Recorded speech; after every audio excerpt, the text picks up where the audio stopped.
Have you ever driven down a road that didn't appear on your GPS? Tonight's horror story takes us into the heart of Welsh folklore, where forgotten paths still remember you.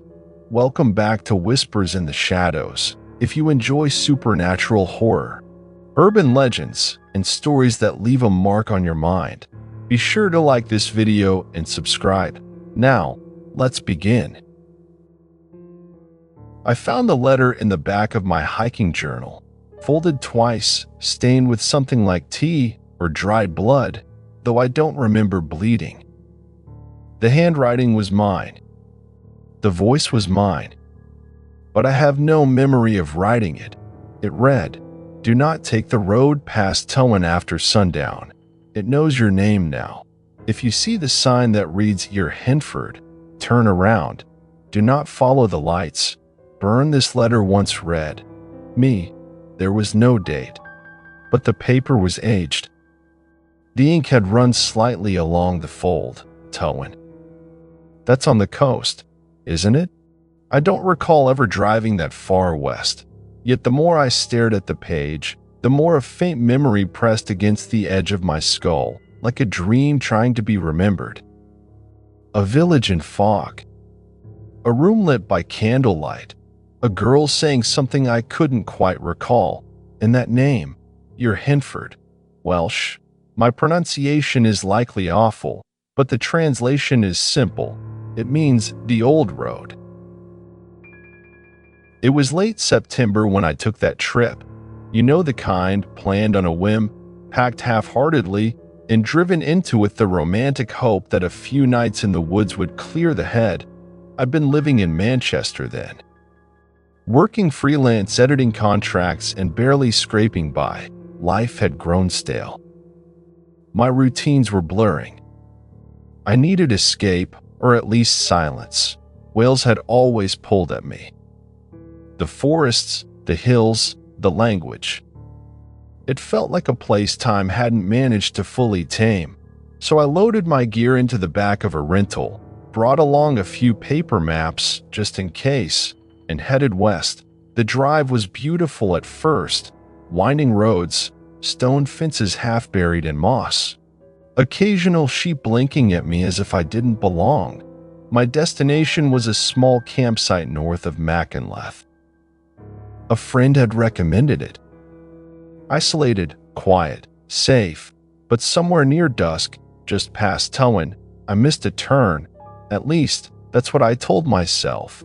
The sign for the next village, Abersomething, was cracked and unreadable. My GPS froze. Then my phone died completely. I remember laughing to myself. This is how horror movies start. The road ahead narrowed, trees pressing close. Mist rose across the tarmac like breath, and that's when I saw the sign. Painted wood, nailed to an old oak tree. Wirehen 40 stopped the car. Something in me, some old, instinctual muscle, tensed. It wasn't fear. Not quite. More like the awareness that you're being watched. But curiosity is a loud voice, and the road, though narrow, was newly paved.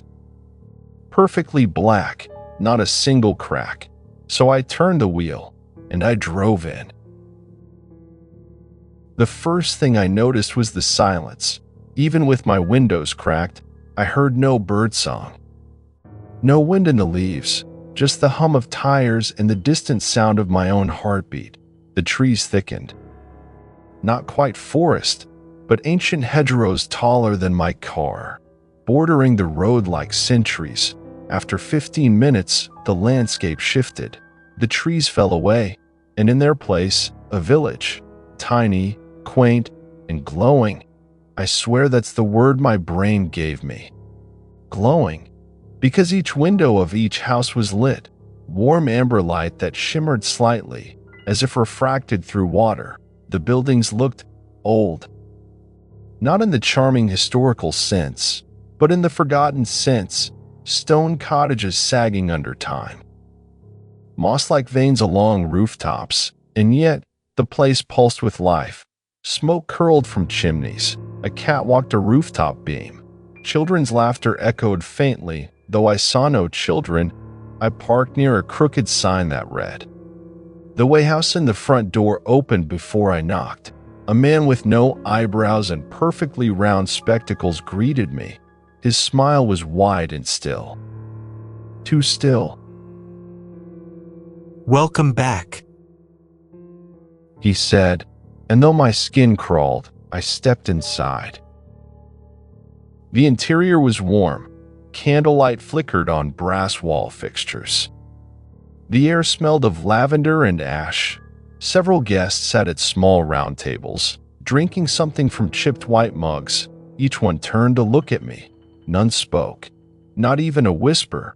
The man with the spectacles handed me a key. No check-in. No ID request. Just this. "Room 3. Suppers at moonrise." I took the key. My mouth moved on its own. Thank you. And then I climbed the stairs, passing framed paintings that I couldn't quite focus on, shapes in black paint, figures without eyes. I remember thinking, I'm tired. I need to sleep. I'll laugh about this in the morning. Room 3 was plain. A single bed with a rust-colored quilt. A chair. A mirror with a cloudy surface. No clock. No outlets. I sat on the bed and stared at my hands. They looked unfamiliar. Slightly thinner than I remembered. And then, I don't know how, I slept. I don't remember lying down. I don't remember dreaming, but I woke to silence, and the village was gone. When I opened the door to my room, I expected the same flickering candlelight, the murmuring guests, the smell of lavender and firewood, but what greeted me was daylight and silence. The hallway was gone. Instead, beyond the threshold stood a field, wild, untamed, bursting with heather and thistle. I blinked, then blinked again. My room behind me was still there, just as I'd left it. But beyond the door, a different world. I stepped outside. The instant my foot touched grass, the door slammed shut behind me. When I turned, it was gone. No inn, no road, no village, just wind, grass, and a distant hill with a single tree. I wandered for what felt like an hour, maybe 2. My phone was still dead. My map was missing. Even the compass on my watch spun without purpose. Eventually, I found a road. Not the one I'd entered on, but something older, gravel overgrown with moss. It led me to a small petrol station. Real enough. Plastic signs, a half-dead vending machine, the faint buzz of an electric light. The man behind the counter looked up and frowned. "You all right?" He asked. I must have looked like hell. I told him I'd gotten lost during a hike. He didn't press, but when I mentioned the name Your Henford, his face changed. He reached under the counter and handed me a bottle of water. For free. Then he said quietly, "Some roads aren't for us. Some things don't forget when we step on them." I tried to laugh, but the look in his eyes killed the sound in my throat. That night, back in my flat in Manchester, I tried to rationalize. It must have been a dream. A hallucination, stress, dehydration, poor sleep, all the usual culprits. I told myself it was over, but I couldn't stop thinking about it. That glowing village, that man who said, "Welcome back." Why back? I began forgetting things, not major, not at first. A contact's name. A favorite song's lyrics. The name of the woman I'd been seeing casually for 2 months. Gone. Then it worsened. I'd start speaking and lose the end of my sentence. I'd walk into rooms and forget not just why I entered, but where I was. I saw a doctor. He found nothing wrong. Blood pressure, heart, brain scan, all clear. But in the back of my mind, Something ticked, like an old clock buried beneath the floorboards. 2 weeks later, I found another note, this one pinned to the inside of my closet door. Same handwriting as the first, same shaky ink. You went back, didn't you? He's marked you now? The road knows your feet. Don't drive west again. He collects what we leave behind. There's still time. Burn this one too. This time, I didn't burn it. I framed it, put it above my desk. I think I knew what was coming. The second visit wasn't something I chose. I woke one morning and my flat was gone. I mean that literally. I opened my eyes and found myself once again in room 3. Same rust-colored quilt, same cloudy mirror. This time, there was a note on the nightstand. Neat, clean parchment. You came again. That's 2. One more and he will keep what remains. I felt hollow, empty in a way I can't explain, like my soul had been scratched thin. I tried the door, beyond it. The village again, just as glowing, just as silent. But now I noticed things I hadn't before. No one spoke. The guests moved like actors in a loop, lifting mugs, staring at each other, smiling too wide.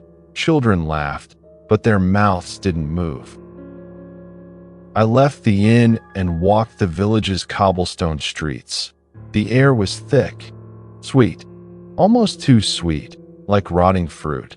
I passed a shop with no door, a chapel with no windows, a wishing well filled with teeth, and then I saw her. A girl, perhaps 7, standing in the shadow of a crooked willow. She looked up at me and mouthed something. No sound came out, but I read her lips. Not real. Not real. Not real. She pointed to my chest, then ran. That night, if you could call it night, I wandered to the edge of the village. There, the road appeared again, but not the one I entered on. This was blacker, slicker, like tar laid fresh. I heard my name whispered, not shouted, not called, whispered, and not from the road, from the trees beside it. Many voices, all familiar. Some were mine, some were people I'd forgotten. I ran. I don't know how long, but eventually I stumbled through a hedgerow and into someone's backyard. Real. This time, a barking dog. A lit TV inside. I collapsed. They called an ambulance. I don't remember what I told the paramedics, but they must have chalked it up to overwork. No one asked too many questions. I returned to Manchester again. This time, things were worse. I forgot my native language for a day. I looked at my reflection and didn't recognize it. I spoke to my mother on the phone and called her stranger by accident. The damage was creeping. Something had come back with me, or maybe something stayed behind. I stopped sleeping, not out of fear, not entirely, more out of instinct. Sleep was where the road crept in. I'd wake up with dirt beneath my fingernails, pebbles in my bed. One morning, I found a feather in my mouth, black, wet, still twitching. It became clear that this wasn't about returning anymore. I had never left, not truly. I began writing things down, journaling obsessively, names, places, memories, every scrap of what made me me, because I knew they were next. I started forgetting the alphabet. Letters would vanish mid-sentence. Sometimes I'd write in a script I didn't recognize, angular, looping things like spider legs dipped in ink. I showed a linguist friend. He said it resembled an old Celtic dialect, but distorted. Like someone tried to remember Welsh after forgetting it for centuries. He said. I laughed. It sounded exactly like what was happening to me. The third visit didn't come with thunder or visions, just quiet. I walked into my bathroom, normal, tiled, cheap, and stepped out into mist. Thick, gray mist. The air smelled like mold and copper. Ahead, the road. Not tar anymore. Not stone, this time. It was bone. Pale slabs, femurs, ribs, skulls cracked clean and laid like bricks, each one etched with names. Hundreds. Thousands. And at the end of it, the collector. I knew him instantly. Tall, lean, a face that wasn't a face, just smooth pale skin, stitched tight over nothing. But he had a voice. It came from behind me, from inside me, from the trees above. You walked too far. You looked too long. You remembered the wrong things. I told him I wanted to leave. He said I already had. 3 times, 3 visits. That was the toll. What are you? I asked. He turned slowly, soundlessly. When he stepped forward, the bones beneath him didn't crunch, they sighed. I am the reason some paths vanish. I am what waits when a road forgets where it leads. I am the debt collector of the intangible. He raised one hand, impossibly long fingers, each with a joint too many, and snapped. My name vanished, just like that. I felt it leave me like breath in winter air. Then my voice. Then my memory of every human face I'd ever loved. But not all was taken. Not yet. He leaned in, his stitched face close. I saw something behind the seams. An eye? A mouth? A tunnel? I couldn't say. You get one message. He whispered. One story to leave behind. Then you are mine. And then I woke up, or was returned, to my desk, my journal open, my hands already moving, already writing these words. So this is it, my message, my road mark, to whoever finds this, hears this, reads this. There is a road in Wales. It is not on any map. It shifts with your memory. It feeds on what you forget. And if you feel like you've been there before, you probably have. Don't follow the heather. Don't step past the crooked mile marker. Don't trust the second sun. And if a man in a stitched mask welcomes you back, run. You may still have something left worth keeping. So, do you think you've ever walked a road that shouldn't exist? If liminal horror and folklore-inspired terror are your thing, leave a comment with the weirdest path or forgotten village you've ever seen. Don't forget to like, share, and subscribe to Whispers in the Shadows for more original horror stories from across Europe and beyond.